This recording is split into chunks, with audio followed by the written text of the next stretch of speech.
ჰალუს ვალგუსური დეფორმაცია. ხშირად ეშლებათ ეს პოდაგრაში. ეს არ არის პოდაგრა, მიუხედავად იმისა, რომ ვიზუალურად გავს.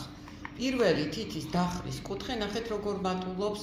აქ შეიძლება მაპროვოცირებელი ფაქტორი იყოს მაღალქუსლიანი ვიწროცხვირიანი ფეხსაცმელი და გარკვეული გენეტიკური მიდრეკილება, როდესაც ტერფი შიგნით ტრიალდება და პრონაცია მატულობს. მოკლედ, ჰალუს ვალგუსური დეფორმაცია არის ორთოპედრამატოლოგის პრეროგატივა, ხოლო პოდაგრა არის რევმატოლოგის პრეროგატივა, როდესაც შარდმჟავა მატულობს. ჰალუს ვალგუსური დეფორმაციის დროს რა ვშვებით? თუ საჭიროა ვაკეთებთ ინდივიდუალურ სუპინატორს, ასევე ტერფის ვარჯიშები, სილიკონის დამცავი სეპარატორი პირველ-მეორე თით შორის და ეს ყველაფერი გვაძლევს იმის საშუალებას, რომ ადამიანი გადარჩეს ოპერაციას.